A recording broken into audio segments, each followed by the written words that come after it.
Hello everyone, welcome back to the channel. आज हम करेंगे क्लास 10th आईटी का चैप्टर एंटरप्रेन्योरियल स्किल्स। बहुत ही इजी और नॉलेजेबल चैप्टर है। बिना किसी देरी के स्टार्ट करेंगे। स्टार्ट करने से पहले 3 इंपॉर्टेंट चीज़। अगर आपको कोई भी डाउट आए तो आप मुझे इंस्टाग्राम पे फॉलो करके डीएम कर सकते हैं। और अगर आपको ये पीडीएफ चाहिए जिसके अंदर आपको नोट्स भी मिलेंगे, इंपॉर्टेंट क्वेश्चंस भी मिलेंगे, प्रीवियस ईयर क्वेश्चंस भी मिलेंगे, मतलब all in one combined PDF चाहिए तो वो आपको मिल जाएगी टेलीग्राम पर। थर्डली, अगर आपको रेगुलर टेस्ट सीरीज में पार्टिसिपेट करना है तो you can follow me on WhatsApp channel 2। तीनों के link, Instagram, Telegram and WhatsApp के लिंक आपको डिस्क्रिप्शन बॉक्स में मिल जाएगी। Make sure you follow on all the 3 platforms. तो भाई एंटरप्रेन्योरशिप क्या होती है? देखो, एक एंटरप्रेन्योर एक पर्सन होता है। एंटरप्रेन्योर कह लो या फिर बिजनेसमैन कह लो, एक ही बात है, ठीक है। वो एक ऐसा पर्सन होता है जो डिसाइड करता है कि भाई मुझे अपना खुद का बिजनेस स्टार्ट करना, खुद की कंपनी स्टार्ट करनी है, मैं कोई सर्विस प्रोवाइड करना चाहता हूँ या कोई एक प्रोडक्ट लॉन्च करना चाहता हूँ और उसमें मैं सारे के सारे रिस्क खुद लूँगा, है ना। और जितने भी एडवांटेज होगा उस बिजनेस में से वो सारा मेरा होगा, तो वो एंटरप्रेन्योर होता है। और एंटरप्रेन्योर ने जब सोच लिया कि वो बिजनेस करेगा तो उस चीज़ को, उस प्रोसेस को हम क्या बोलते हैं? एंटरप्रेन्योरशिप, ठीक है। अब एंटरप्रेन्योरशिप और सोसाइटी के बारे में बात करेंगे। देखो, the beauty of entrepreneurship in a society. अब क्या होता है, जैसे जैसे कंपनी मान लो बहुत अच्छा करने लग गई, वो ग्रो करने लग गई, तो उसका जो असर है कंपनी का सोसाइटी के अंदर वो बढ़ता रहेगा, ग्रो करेगा, है ना। सोसाइटी को भी कंपनी की वजह से सर्विसेज मिलेंगे, फिर गुड्स एंड सर्विसेज मिलेंगी, है ना। और जिसकी वजह से उनकी कंपनी को भी प्रॉफिट होगा। और उसके बाद सोसाइटी तो एक मार्केट की तरह एक्ट करेगी, जो कि एंटरप्रेन्योर ने जो भी सर्विसेज या फिर गुड्स एंड सर्विसेज वो ऑफर कर रहा है, उसके लिए सोसाइटी जो है वो एज अ मार्केट एक्ट करेगी और सोसाइटी को भी बेनिफिट होगा, ठीक है, इस तरीके से। अब एंटरप्रेन्योरशिप के कुछ पॉजिटिव इफेक्ट है हमारी सोसाइटी पे, जैसे क्या? इकोनॉमिक ग्रोथ जो है वो बढ़ती है ना, क्रिएटिविटी बढ़ती है, एफिशिएंसी आती है। इकोनॉमिक ग्रोथ बढ़ेगी तो कंपनी जो है वो वहाँ के लोगों को एम्प्लॉयमेंट अपॉर्चुनिटी भी देगी, है ना। क्रिएटिविटी बढ़ती है और लोगों को भी आइडियाज़ आते हैं, एफिशिएंसी बढ़ती है। और उसके बाद जो सोसाइटी के प्रॉब्लम्स हैं वो भी सॉल्व होती है। कैसे प्रॉब्लम सॉल्व होती है कि मान लो एक सोसाइटी है, उसके अंदर काफ़ी सारी प्रॉब्लम है, उस सोसाइटी के मेंबर्स में से ही किसी एक को आइडिया आ जाता है कि भाई हमारी सोसाइटी में ये प्रॉब्लम है, चलो इस प्रॉब्लम का सॉल्व करेंगे और इसके लिए हमको एक गुड निकालते हैं या फिर सर्विस जो है वो लॉन्च करते हैं और उस सोसाइटी की प्रॉब्लम जो है सॉल्व हो जाती है bye launching that goods and services, है ना। अब ये जो है सोसाइटी का भला सोचते हैं। Create needs and demand. अब जो है क्या क्या ज़रूरत होती हैं एक कंपनी के लिए? एक तो सबसे पहले रॉ मटेरियल चाहिए होते हैं, है ना। तो रॉ मटेरियल प्रोवाइड कराने का काम होता है एक कंपनी के अंदर। फाइनेंशियल सपोर्ट भी चाहिए एक कंपनी को, ठीक है। उसके बाद creates a need for education. एक कंपनी को स्टार्ट करने के लिए एजुकेशन भी ज़रूरी है, तो वो एजुकेशन की डिमांड भी बढ़ेगी। Catalysis, policy formation and reform. तो यहाँ पर एक कंपनी को चलाने के लिए पॉलिसी भी फॉर्म करनी पड़ेगी, ठीक है। और नेटवर्क्स अपने फैलाने पड़ेंगे, मार्केटिंग करनी पड़ेगी और इंफ्रास्ट्रक्चर की डेवलपमेंट भी होगी। तो ये जो है कुछ नीड्स होती हैं, कुछ डिमांड होती हैं एक कंपनी के लॉन्च होने से, ठीक है। अब यहाँ पर देखो, some common entrepreneurship activity related to society include. अब कुछ हमें एंटरप्रेन्योरशिप एक्टिविटी पढ़नी है जो कि सोसाइटी से रिलेटेड है। जैसे सबसे पहले सोशल एंटरप्रेन्योरशिप। इसमें क्या होते हैं, ये कुछ ऐसे इंडिविजुअल होते हैं, बिजनेस होते हैं या एंटरप्रेन्योर होते हैं जो कि सोशल, जो हमारी सोसाइटी में जितने भी चैलेंजेस हैं उनको एड्रेस कर रहे होते हैं, ठीक है। तो ये जो है बेनिफिट पहुँचाते हैं हमारी सोसाइटी को, नेबरहुड को या पूरे प्लानट को ही। तो होती है सोशल एंटरप्रेन्योरशिप। जैसे मान लो वुमेन को अगर हमने एड्रेस करा हमारी सोसाइटी में और वुमेन को अगर कोई प्रॉब्लम फेस हो रही है, उसके लिए कोई गुड लेके आया गया या फिर सर्विस लॉन्च करी गई। जैसे मान लो जो वर्किंग वुमेन है, ठीक है, वर्किंग वुमेन और उनका न्यूबॉर्न बेबी है, तो उस न्यूबॉर्न बेबी को संभालने के लिए कोई एक बेबी केयर वाली फैसिलिटी जो है वो लॉन्च अगर करेंगे एंटरप्रेन्योर्स, तो उनको काफ़ी ज़्यादा रिलैक्सेशन मिल जाएगा। वो अपनी जॉब भी आराम से कर लेंगे और उनका बेबी जो है वो डे केयर वाले जो है संभाल सकते हैं। तो ये जो हो गया सोशल एंटरप्रेन्योरशिप हो गया जिसमें हमारी सोसाइटी को बेनिफिट पहुंचता है। Next is agricultural entrepreneurship. इसमें क्या होता है, जो बिजनेसमैन होते हैं, जो एंटरप्रेन्योर्स होते हैं, वो एग्रीकल्चर से रिलेटेड कोई गुड्स एंड सर्विसेज लेके आते हैं ताकि उनकी प्रॉब्लम सॉल्व हो जाए। जैसे कोई इरिगेशन की फैसिलिटी ले आए या फिर कोई रॉ मटेरियल प्रोवाइड करने की फैसिलिटी ले आए और इंश्योरेंस प्रोवाइड करने की या फिर फाइनेंशियल सपोर्ट प्रोवाइड करने के लिए कोई सर्विस वगैरह वो ले आए, तो उससे क्या होगा, एग्रीकल्चर जो है वो हमारा रेवोल्यूशनाइज्ड होगा, है ना। अब वुमेन एंटरप्रेन्योरशिप क्या होती है, ऐसी वुमेन्स जो अपना खुद का बिजनेस स्टार्ट करती हैं, एक आइडिया होता है उनके पास, लॉन्च करती है, ऑर्गेनाइज करती हैं, बहुत सारे प्रोडक्शन एक्टिविटीज़ में वो इन्वॉल्व होती है, अपना फर्म रन करती है, रिस्क लेती हैं और उसको आगे जो है बढ़ाती जाती है। स्मॉल स्केल एंटरप्रेन्योरशिप, अब ज़रूरी थोड़े ना कि हर एक बिजनेस जो वो एमएनसी बने आगे जाके, कुछ जो है वो छोटे लेवल पे भी रहते हैं और स्मॉल स्केल एंटरप्रेन्योरशिप से ही बड़ी एमएनसीज जो है वो चलती है। तो इसका बहुत बड़ा कॉन्ट्रीब्यूशन है, यानी कि हम स्मॉल लेवल पर मैन्युफैक्चरिंग, ट्रेडिंग और सर्विस जो हैं वो प्रोवाइड कर रहे हैं, ठीक है। अब एक एंटरप्रेन्योर की क्या क्वालिटी होती है, सबसे पहले वो हार्ड वर्किंग बहुत ज़्यादा होता है, वो ये नहीं देखता कि दिन है रात है, he keeps on doing the work for his business, है ना। जैसे अगर हम एक सक्सेसफुल बिजनेस पर्सन को देखेंगे तो 60 to 90 आवर्स पर वीक जो है वो डिवोट करता ही है, और एक वर्कर जो है वो 40 आवर्स ही प्रोवाइड करता है, ठीक है। ऑप्टिमिज्म, यानी कि वो डेडिकेटेड होता है, क्योंकि जैसे मान लो आपका कोई पसंदीदा प्रोजेक्ट है, आप उसके ऊपर काम करना स्टार्ट करते हो, तो आप उसमें बेशक कितना ही थक जाओ या फिर कितना ही कुछ कह लो, टायर्ड हो जाओ, तो आपकी वो डेडिकेशन जो है वो कम नहीं होती। क्यों? क्योंकि वो आपको पसंद का काम है। So that is dedication. वो डेडिकेशन एक एंटरप्रेन्योर के अंदर होती है। इंडिपेंडेंस, अब जो वर्कर्स होते हैं उनके ऊपर एक प्रेशराइजेबल इन्वायरमेंट हो जाता है बॉस का और उनके सीनियर्स का। लेकिन इंडिपेंडेंस में लेकिन एंटरप्रेन्योरशिप में क्या होता है, जो एंटरप्रेन्योर होता है वो अपना खुद का बॉस होता है, कोई उसके ऊपर वाली पोजीशन पे नहीं होता जो उसे कंट्रोल कर सके, ठीक है। नेक्स्ट इज एनर्जेटिक, क्योंकि वो उसका पैशनेबल वर्क होता है, तो एक एंटरप्रेन्योर जो है वो हमेशा उसके अंदर काफ़ी सारी एनर्जी होती है, वो एक्सपेरिमेंट करता रहता है, काफ़ी सारी चीज़ों को वो एनालाइज करता रहता है, इंटरप्रेट करता है, कंक्लूजन निकालता है ना। सेल्फ कॉन्फिडेंट, ही सेल्फ कॉन्फिडेंट, अगर उसके सामने कोई भी रिस्क आ जाता है तो फिर उसके अंदर ये एक ऑरा होता है या फिर एक एनर्जी हो जाती है, एनर्जी एस्टैब्लिश हो जाती है कि आई कैन टैकल दैट, है ना। कोई भी प्रॉब्लम हो जाता है, he can get out of that, ठीक है। उसके खुद की एबिलिटी, गोल्स एंड विजन जो है वो होते हैं। पर परसिवरेंट, इसका क्या मतलब होता है, persistent in doing something despite difficulty, कितना ही मुश्किल काम उसके आगे आ जाए वो जो है उस चीज़ से भी निकल जाता है, उसको पार कर लेता है, ठीक है। इस तरीके से एक्सेप्ट करता है फेलियर को, अगर वो फेल हो जाता है तो उसको एक्सेप्ट करता है, अपनी मिस्टेक से सीखता है, डेडिकेटेड रहता है, एक्सपेरिमेंट करता है अगर वो इसेंशियल है तो, ठीक है। अब हम बात करेंगे कि एंटरप्रेन्योर के क्या क्या फंक्शंस होते हैं, ठीक है। जैसे सबसे पहले ऑर्गेनाइजेशन बिल्डिंग और मैनेजमेंट।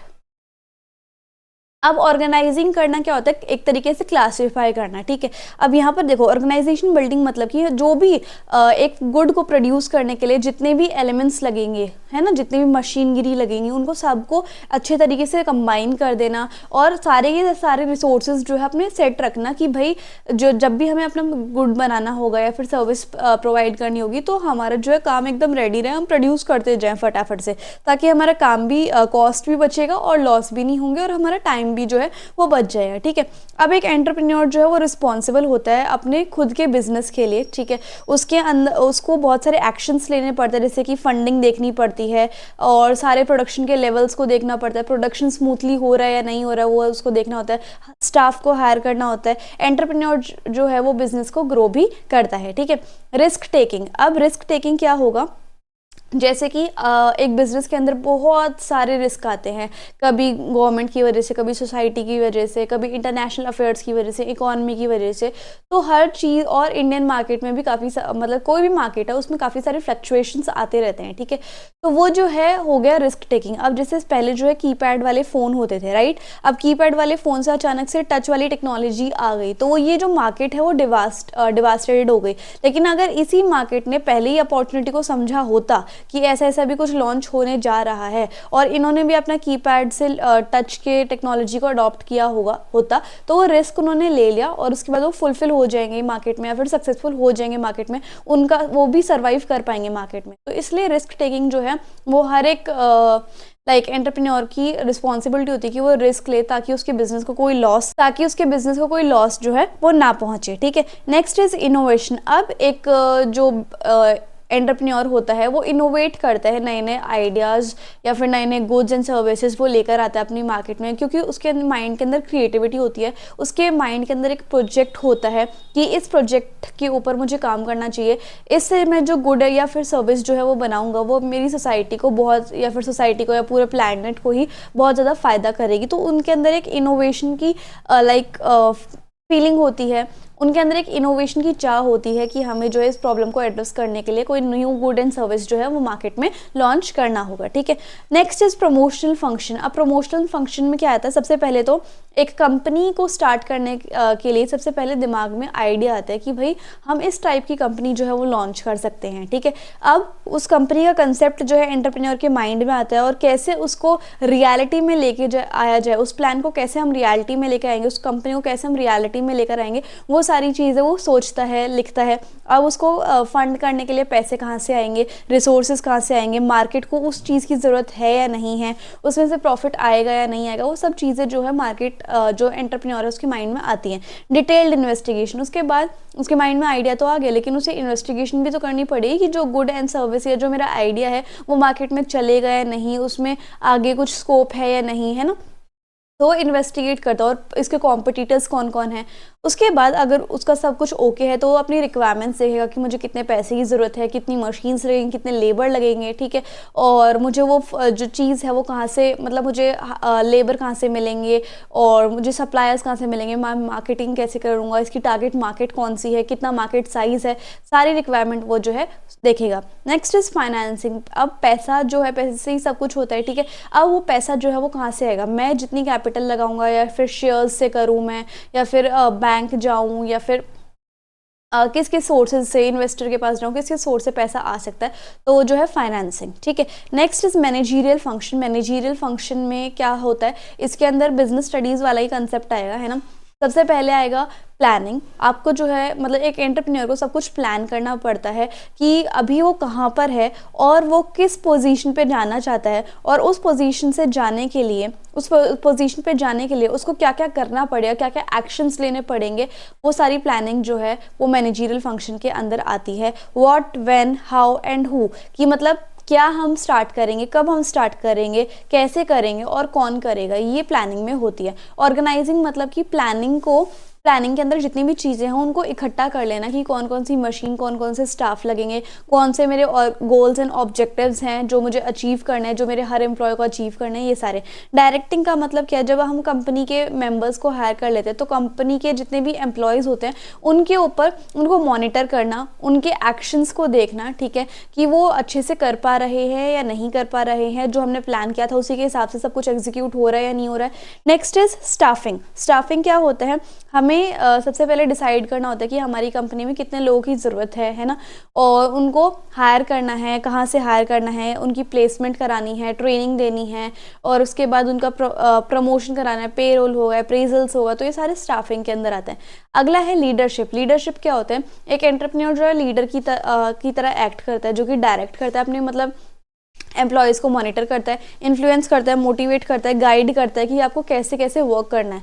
अगला है कम्युनिकेशन। नेक्स्ट जो चीज़ हमें पढ़नी है वो कम्युनिकेशन। कम्युनिकेशन क्या होता है, ये एक प्रोसेस होता है जब दो या दो से ज़्यादा लोगों के बीच में नॉलेज, मैसेजेस, फीलिंग्स शेयर होती हैं, इमोशन शेयर होते हैं। एवरी सिंगल डे जो एंटरप्रेन्योर जो होता है वो कम्युनिकेट करता है, राइटिंग से भी कर सकता है जैसे ईमेल्स वगैरह से, और ईमेल्स को कंपोज कर सकता है, वर्बली भी वो बातें कर सकता है, डिस्कशन कर सकता है। सुपरविजन। सुपरविजन क्या होता है, मॉनिटर करना दूसरे को, है ना। अब सुपरविजन का क्या मतलब होता है कि हम जो है मॉनिटर करें हर एक एम्प्लॉय को कि काम जो है प्लानिंग के अकॉर्डिंग हो भी रहा है या नहीं हो रहा है। मोटिवेशन भी एक फंक्शन होता है एंटरप्रेन्योर का कि हम जो है स्टाफ मेंबर्स को मोटिवेट करें, एनकरेज करें। अगर उनसे कोई गलती भी हो जाती है तो भी हम उनको उनके नेगेटिव एस्पेक्ट्स ही ना गिनवाएं, उनके पॉजिटिव इम्पैक्ट्स भी देखें, और जो चीज़ वो गलत कर रहे हैं उनको मोटिवेट करें कि ये काम ऐसे नहीं ऐसे होगा, इस तरीके से, और उनको कुछ कुछ इंसेंटिव्स भी देने चाहिए, ठीक है।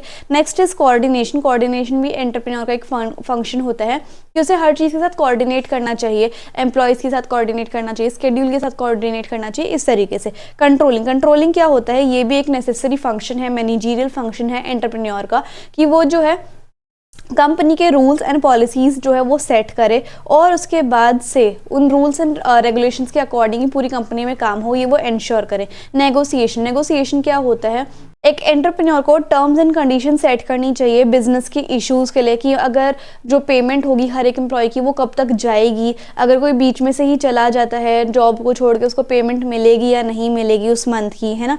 और जो एम्प्लॉय का कंपनसेशन है, वेंडर के क्वोटाज है, वो सब उसे नेगोशिएशन के लिए देख लेना चाहिए। Next is commercial function. Commercial function में क्या होगा, कॉमर्स रिलेटेड यानी कि ट्रेडिंग से रिलेटेड फंक्शंस, जैसे कि प्रोडक्शन एंड ऑपरेशन।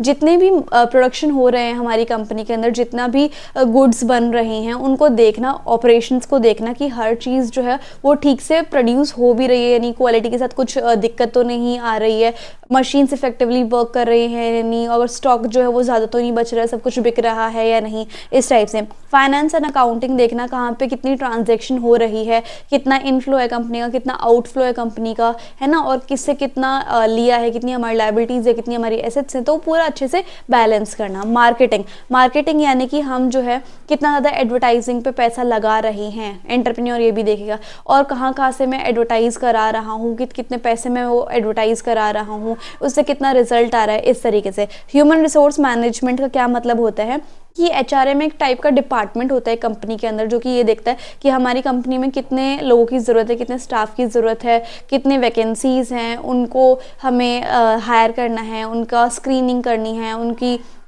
उनको रिक्रूट करना है, उनका करियर डेवलपमेंट और ट्रेनिंग वगैरह करानी है, उनकी सैलरी डिस्कस करनी है, इस तरीके से। अब रोल क्या है एंटरप्रेन्योर का, वो देख लेते हैं। एक तो सबसे पहले तो इनोवेटर रोल, क्योंकि वो कुछ ना कुछ इनोवेट करता है, हमारी मार्केट के अंदर लेकर आता है उस प्रोडक्ट या सर्विस को या फिर अपनी इन्वेंशन को, ठीक है। एजेंट का रोल क्या होता है, देखो, इन आइडेंटिफाइंग पॉसिबिलिटी, कि वो पॉसिबिलिटी देखता है मार्केट में कि मेरे बिजनेस की कितनी पॉसिबिलिटी है मार्केट में, इश्यूज़ को रिजॉल्व करता है, प्रैक्टिकल आंसर्स वो प्रोवाइड करता है, बिजनेस को इस्टेब्लिश करता है, इंडस्ट्रीज को इस्टेब्लिश करता है ना, इकोनॉमी में एक पॉजिटिव चेंज लेकर आता है, तो वो क्या हो गया, एजेंट्स ऑफ चेंज हो गए। कोऑर्डिनेटिंग रोल, वो जो है कोऑर्डिनेट करता है एम्प्लॉयज़ के साथ, रिस्पॉन्सिबिलिटी समझता है, ठीक है। और उसके बाद इनपुट्स एंड आउटपुट का टाइमली जो है वो सप्लाई हो रहा है या नहीं हो रहा है, तो वो कोऑर्डिनेट हर चीज़ में करते हैं। रिस्क वो देखते हैं कि अगर मैं ये वाला एक्शन कर रहा हूँ लूँगा, या फिर ये वाला कोई भी मैं स्टेप लेता हूँ तो उसमें कितना रिस्क है, लेना चाहिए या नहीं लेना चाहिए, और वो रिस्क लेने से डरते भी नहीं हैं। अगर उन्हें लगता है कि अगर मैं ये रिस्क लूँगा और वो ज़्यादा प्रॉफिटेबल लग रहा है आगे आने वाले टर्म्स में, तो वो रिस्क जो है एज्यूम कर लेते हैं। अगला है कैपिटल फॉर्मेशन रोल। अगर आज उनकी नेटवर्थ एक एंटरप्रेन्योर की इतनी है, तो कल उन्हें और हाई रेट पर लेकर आनी है, तो ये कैपिटल फॉर्मेशन रोल हो गया।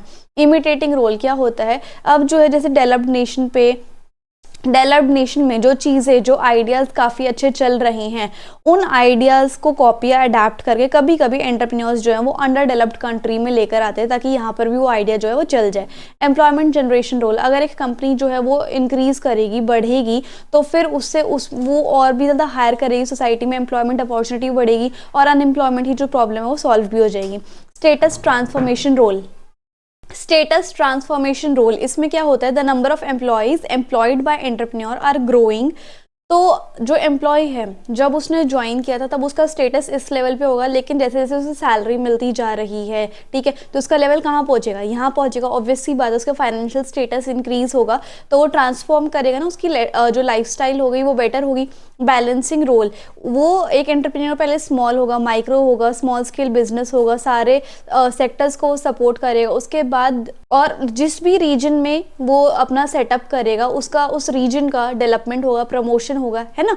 अब एंटरप्रेन्योर्स की क्या इंपॉर्टेंस है, एक तो मार्केट में एक नई चीज़ लेके आते हैं, मार्केट को इवॉल्व करते हैं, है ना। एफिशिएंसी इंप्रूवमेंट, मार्केट अगर इतने स्लो पेस से काम कर रही है, अगर एंटरप्रेन्योर ने सही प्रोडक्ट या सर्विस लॉन्च किया हुआ, तो क्या पता मार्केट का जो टाइम सेव है वो हो जाए, कॉस्ट बच जाए, है ना, मार्केट में एफिशिएंसी इंप्रूव हो सकती है एक तरीके से, ठीक है।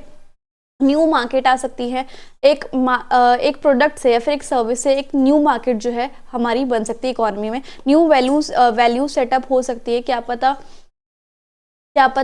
पता जो न्यू मार्केट प्रोडक्ट आएगा या फिर सर्विस आएगी वो अच्छे वैल्यू सेटअप करे हमारे मार्केट में।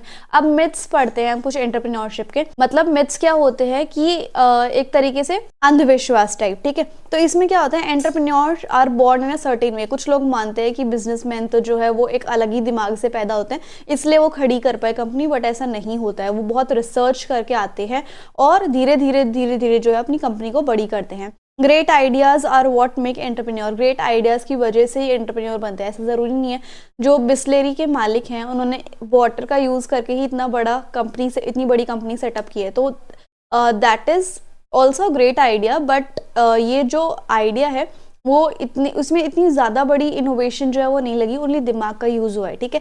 Entrepreneurs have to take a lot of risk. ऐसा भी नहीं है कि बहुत ज़्यादा रिस्क लेने पड़ते हो, क्या पता आपका बिजनेस जो है वो मोस्टली स्मूथली साइड पे चले, है ना। बिजनेस इज इधर स्काई रॉकेट और फेल। मतलब या तो एकदम ही प्रॉफिट हो जाएगा किसी बिजनेस में या एकदम ही डाउनफॉल हो जाएगा, ऐसा नहीं है। अगर आप अपॉर्चुनिटी को आइडेंटिफाई करेंगे, उसके हिसाब से मार्केट के हिसाब से चलेंगे, रिस्क लेंगे और हर चीज़ को एनालाइज करके इंटरप्रेट करके कंक्लूड करके ही अगर हम चलेंगे तो बिजनेस जो है सर्वाइव करता जाएगा हमारी मार्केट में। बहुत ज़्यादा पैसा चाहिए बिजनेस स्टार्ट करने के लिए, नहीं। स्मॉल इन्वेस्टमेंट से भी बिजनेस स्टार्ट हो सकता है, धीरे धीरे ग्रेजुअली वो इंक्रीज हो सकता है। एक बिजनेस स्टार्ट करने से पहले हर चीज़ का पता होना चाहिए, नहीं, ऐसा भी नहीं होता। बहुत बार ऐसा भी होता है कि बिजनेस के थ्रू जब आप वो चीज़ करते हो तब आपको बहुत सारे आइडियाज़ आते हैं, तब आपको बहुत सारी चीज़ें सीखने को मिलती है ना। Entrepreneurship as a career. क्या आप एंटरप्रेन्योरशिप को या बिजनेस को एज अ करियर ले सकते हो? डेफिनेटली ले सकते हो। अगर आपके अंदर एंटरप्रेन्योरशिप स्किल्स हैं, कैपेबिलिटीज़ है, अगर आपके अंदर एक हुनर है, एक पैशन है कि मुझे भी अपना कुछ स्टार्ट करना है, तो definitely you can pursue entrepreneurship as your career, है ना। अगर आपका माइंडसेट कुछ इस तरीके का है कि मुझे खुद का बॉस बनना है, मुझे अपना नाम जो है मार्केट में लेकर आना है, मुझे सोसाइटी की प्रॉब्लम को सॉल्व करना है, एक टाइप का वैल्यू प्रोवाइड करना है, मुझे इकोनॉमी को अच्छा करना है, मुझे बाकी लोगों को भी एम्प्लॉयमेंट अपॉर्चुनिटीज़ देनी है और अपने बिजनेस को आगे आगे बढ़ाना है, मैं एक खुद का लीडर बनना चाहता हूँ, मैं किसी के अंडर वर्क नहीं करना चाहता, इस तरीके से अगर आपका माइंडसेट है तो आपके एंटरप्रेन्योरशिप स्किल्स जो हैं वो आपके लिए है, ठीक है। और आप फेलियर को हैंडल कर सकते हो, आपके अंदर प्रॉब्लम सॉल्विंग एबिलिटी है, डिसीजन टेकिंग एबिलिटी है, आप जो है रियल वर्ल्ड को एक्सपोजर करने में अच्छे हो और आप अपना करियर जो है डिफरेंटली तरीके से सोचते हो, एक सोसाइटी में डिफरेंस लाना चाहते हो, तो इस तरीके से अगर आपके अंदर माइंडसेट है तो yes definitely entrepreneurship is for you. तो इस तरीके से हमारा जो चैप्टर है वो फाइनली खत्म होता है। सो आई होप आपको वीडियो और एक्सप्लेनेशन बहुत अच्छी लगी होगी। So if you like the video and the explanation then please like, share, comment and subscribe the channel. Also follow on all the platforms. Thank you so much.